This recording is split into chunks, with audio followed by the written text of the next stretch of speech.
Welcome back everyone, welcome to civil services study. Next test लगाते हैं UPPSC का। आज है 23 जून 2020 और ये यूपीपीएससी का टेस्ट नंबर 2 है आज के लिए। वैसे टेस्ट नंबर 103 है। प्लेलिस्ट इसकी बना रखी है, डिस्क्रिप्शन में लिंक है, वहाँ पर आप टेस्ट नंबर 1 से लेकर 103 तक पहुँच सकते हो। तो चलिए स्टार्ट करते हैं। तो क्वेश्चन नंबर 1 है, एक आसान सा प्रश्न। सैयद वंश का संस्थापक कौन था, बताइए। निम्नलिखित में से सैयद वंश का संस्थापक कौन था? खिज्र खां। कौन था सैयद वंश का संस्थापक? खिज्र खां, ऑप्शन नंबर ए। तो देखिए, सैयद वंश का संस्थापक खिज्र खां था। इसने सुल्तान की उपाधि न धारण कर अपने को रैयत ए आला की उपाधि से खुश किया। इसने सुल्तान की उपाधि धारण नहीं की, लेकिन अपने आप को जो है रैयत ए आला की उपाधि दी, उसकी उससे स्वयं को उसने। क्वेश्चन नंबर 2 है, निम्नलिखित कथनों पर विचार करना है। पहला स्टेटमेंट है, खिज्र खां तैमूर लंग का सेनापति था और भारत से लौटते समय तैमूर लंग ने खिज्र खां को मुल्तान, लाहौर और दीपालपुर का शासक नियुक्त किया। तैमूर लंग का सेनापति था खिज्र खां, सैयद वंश का संस्थापक, करेक्ट है। और भारत से लौटते समय तैमूर लंग ने खिज्र खां को मुल्तान, लाहौर और दीपालपुर का शासक जो है नियुक्त किया। दोनों के दोनों करेक्ट हैं। तो इसका आंसर क्या हो जाएगा? Option number C. तो देखिए, खिज्र खां तैमूर लंग का सेनापति था और भारत से लौटते समय तैमूर लंग ने खिज्र खां को मुल्तान, लाहौर और दीपालपुर का शासक नियुक्त किया। खिज्र खां नियमित रूप से तैमूर के पुत्र शाहरुख को कर भेजता था। शाहरुख कौन था? तैमूर लंग का पुत्र। क्वेश्चन नंबर 3 पर आ जाइए। तारीख ए मुबारक शाही पुस्तक की रचना किसने की? तारीख ए मुबारक शाही, एक है तारीख ए फ़िरोज़ शाही, फ़िरोज़ शाह तुगलक की। यह तारीख ए मुबारक शाही ये किसकी है? याहिया बिन अहमद सरहिंदी की। किसकी है? याहिया बिन अहमद सरहिंदी। तो तारीख ए मुबारक शाही में सैयद वंश के विषय में जानकारी मिलती है और इसकी रचना याहिया बिन अहमद सरहिंदी ने की।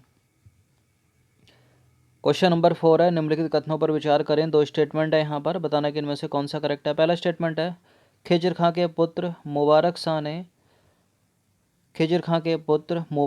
ने शाह की उपाधि धारण की और याहिया बिन अहमद सरहिंदी को खिज्र खां का संरक्षण प्राप्त था। खिज्र खां के पुत्र मुबारक खां ने शाह की उपाधि धारण की और याहिया बिन अहमद सरहिंदी को खिज्र खां का नहीं बल्कि मुबारक खां का संरक्षण प्राप्त था। तो सेकंड वाला इनकरेक्ट है, पहला वाला करेक्ट है। तो इसका आंसर क्या हो जाएगा? Option number A, one only. तो खिज्र खां के पुत्र मुबारक खां ने शाह की उपाधि धारण की थी और याहिया बिन अहमद सरहिंदी को मुबारक शाह का संरक्षण प्राप्त था, खिज्र खां का नहीं। क्वेश्चन नंबर 5 है, निम्नलिखित कथनों पर विचार करो। पहला स्टेटमेंट है, यमुना के किनारे मुबारकाबाद की स्थापना मुबारक शाह ने की थी और सैयद वंश का अंतिम सुल्तान अलाउद्दीन आलम शाह था क्या? देखिए, करेक्ट है दोनों के दोनों। स्टेटमेंट सी है इसका आंसर। तो जिनकी एक्सप्लेनेशन नहीं है उनको दो बार पढ़ लीजिएगा। क्वेश्चन नंबर 6 पर आ जाइए। दिल्ली का प्रथम अफगान राज्य की स्थापना निम्नलिखित में से किसने की? दिल्ली पर प्रथम अफगान राज्य की स्थापना करने वाले शासक का नाम बता दीजिए, इनमें से कौन सा है? फ़िरोज़ शाह तुगलक नहीं है, खिज्र खां नहीं है, सिकंदर लोदी भी नहीं है, यह है बहलोल लोदी। कौन है? बहलोल लोदी ने दिल्ली पर पहला अफगान राज्य जो है स्थापित किया। तो लोदी का संस्थापक, लोदी वंश का संस्थापक बहलोल लोदी था। दिल्ली पर प्रथम अफगान राज्य की स्थापना का श्रेय बहलोल लोदी को दिया जाता है। बहलोल लोदी 19 अप्रैल 1451 को बहलोल शाह गाजी की उपाधि से दिल्ली के सिंहासन पर बैठा था। क्वेश्चन नंबर 7 पर आ जाइए। निम्नलिखित कथनों पर विचार करना है। पहला स्टेटमेंट है, बहलोल लोदी ने बहलोल सिक्के का प्रचलन करवाया। बहलोल लोदी अपने सरदारों को मकसद ए अली कहकर पुकारता था। बहलोल लोदी अपने सरदारों को मकसद ए अली कहकर पुकारता था। बिल्कुल करेक्ट है दोनों के दोनों स्टेटमेंट, सी है इसका उत्तर। तो देखिए, बहलोल लोदी ने बहलोल सिक्के का प्रचलन करवाया। बहलोल सिक्के वह अपने सरदारों को मकसद ए अली कहकर पुकारता था। मकसद ए अली।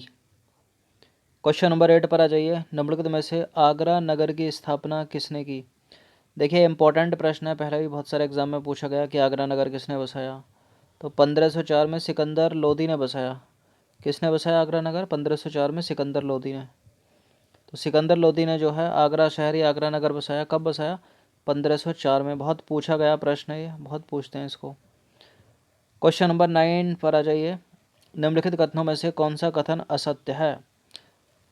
विकल्प ए है भूमि के मापन का प्रमाणिक पैमाना गजे सिकंदरी का प्रचलन सिकंदर लोदी ने किया। भूमि के मापन का प्रमाणिक पैमाना क्या है? गजे सिकंदरी। इसका प्रचलन किसने किया? सिकंदर लोदी ने। सिकंदर लोदी सुल्तान सिकंदर शाह की उपाधि से 17 जुलाई 1489 ईस्वी में दिल्ली के सिंहासन पर बैठा। सिकंदर लोदी सुल्तान सिकंदर शाह की उपाधि के साथ जो है 17 जुलाई 1489 को दिल्ली के सिंहासन पर बैठा। सिकंदर लोदी गुलरुखी शीर्षक से अरबी में कविताएं लिखने वाला सुल्तान था। देखिए सिकंदर लोदी गुलरुखी शीर्षक के फारसी में, गुलरुखी शीर्षक से फारसी में कविताएं लिखने वाला सुल्तान था, अरबी में नहीं।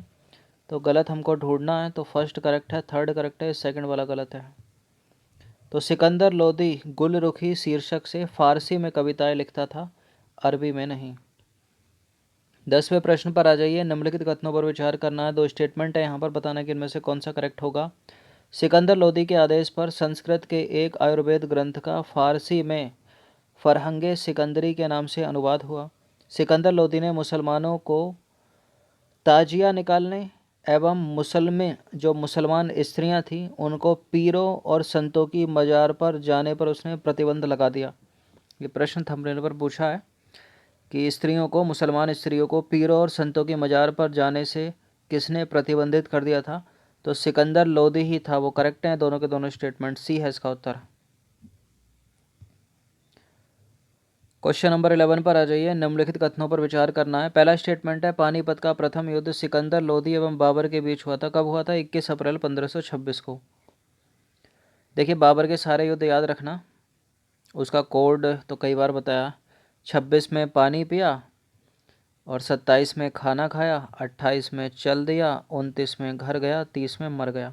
अब इन सबके आगे ना 15-15 लगा दो, मतलब 1526, फिर 1527, फिर 1528, फिर 1529, फिर 1530 में बाबर की मृत्यु।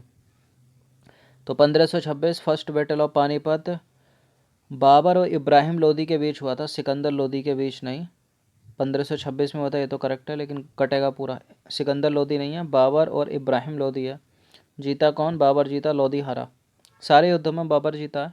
बाबर को भारत पर आक्रमण के लिए निमंत्रण पंजाब के शासक दौलत खां लोदी एवं इब्राहिम लोदी के चाचा आलम खां ने दिया था।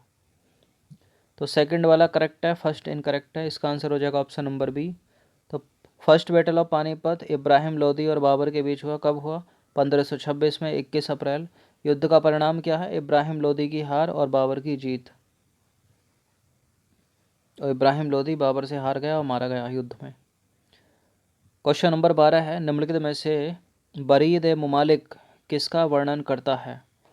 बरीद ए मुमालिक क्या धर्म विभाग, दान विभाग का प्रमुख था, गुप्तचर विभाग का प्रमुख अधिकारी था, सुल्तान के बाद न्याय का सर्वोच्च अधिकारी था? कौन था बरीद ए मुमालिक? ये इम्पोर्टेंट है। बरीद ए मुमालिक ये था गुप्तचर विभाग का प्रमुख अधिकारी, ऑप्शन नंबर बी। तो देखिए गुप्तचर विभाग के प्रमुख अधिकारी को वरीद ए मुमालिक कहा जाता था, वरीद ए मुमालिक। और सद्र उस सुदूर धर्म विभाग एवं दान विभाग का प्रमुख था, सद्र उस सुदूर। और काजी उल कजात सुल्तान के बाद न्याय का सर्वोच्च अधिकारी था। क्वेश्चन नंबर 13 पर आ जाइए। सल्तनत काल में बारूद की सहायता से गोला फेंकने वाली मशीन को मंगलिक तथा अर्राद कहा जाता था। अलाउद्दीन खिलजी ने एकता प्रथा को समाप्त कर दिया। अलाउद्दीन खिलजी ने एकता प्रथा को समाप्त कर दिया, करेक्ट है ये वाला स्टेटमेंट। ये दोनों के दोनों करेक्ट हैं। इसका उत्तर है ऑप्शन नंबर सी। तो देखिए सबसे पहले इक्ता प्रणाली की शुरुआत किसने की थी? इल्तुतमिश ने की थी। इसको समाप्त किसने कर दिया? अलाउद्दीन ने। ये दोनों बातें याद रखिएगा। इक्ता प्रथा की दोबारा शुरुआत फिरोज शाह तुगलक ने की थी, ये भी आपको याद रखना है। क्वेश्चन नंबर 14 पर आ जाइए। कुछ स्टेटमेंट है यहाँ पर, 2 स्टेटमेंट हैं और बताना कि इनमें से कौन सा करेक्ट है। सल्तनत काल में अच्छी नस्ल के घोड़े तुर्की, अरब और रूस से मंगवाए जाते थे। सल्तनत काल में हाथी मुख्यतः बंगाल से मंगवाए जाते थे। करेक्ट है, इंटरचेंज कर दें। देखिए बिल्कुल, सल्तनत काल में जो घोड़े थे अच्छी नस्ल के दिल्ली, अरब और रूस से मंगाए जाते थे, और सल्तनत काल में हाथी मुख्यतः बंगाल से मंगाए जाते थे। तो दोनों के दोनों करेक्ट हैं, सी है इसका उत्तर। क्वेश्चन नंबर 15 पर आ जाइए। निम्नलिखित कथनों पर विचार करना। पहला स्टेटमेंट है, भूमि की माप जोख करने के बाद क्षेत्रफल के आधार पर लगान का निर्धारण महासत कहलाता था। पूर्णतः केंद्र से मुक्त रहने वाली भूमि खालसा भूमि कहलाती थी। बताइए कौन सा सत्य है इसमें? देखिए, भूमि की नाप जोख करने के बाद क्षेत्रफल के आधार पर लगान का निर्धारण महासत कहलाता था। पूर्णतः केंद्र के नियंत्रण में रहने वाली भूमि, केंद्र से मुक्त नहीं, पूर्णतः केंद्र के नियंत्रण में रहने वाली, नियंत्रण, खालसा भूमि कहलाती थी। पूर्णतः केंद्र के नियंत्रण में रहने वाली जो भूमि है ना, वो खालसा भूमि कहलाती थी, मुक्त नहीं। तो सेकंड वाले को एलिमिनेट कर दो, सेकंड वाला नहीं होगा, केवल एक यहाँ पर करेक्ट हो जाएगा, ऑप्शन नंबर। तो देखिए, भूमि की नाप जोख करने के बाद क्षेत्रफल के आधार पर लगान का निर्धारण महासत कहलाता था, और पूर्णतः केंद्र के नियंत्रण में रहने वाली भूमि खालसा भूमि कहलाती थी, जब ना कि केंद्र से मुक्त रहने वाली भूमि। तो सल्तनत काल के ये 15 प्रश्न, दिल्ली सल्तनत, काफ़ी इसके 6-7 टेस्ट हो गए हैं, तो अच्छे से इन सब का रिवीजन कर लीजिएगा। धन्यवाद।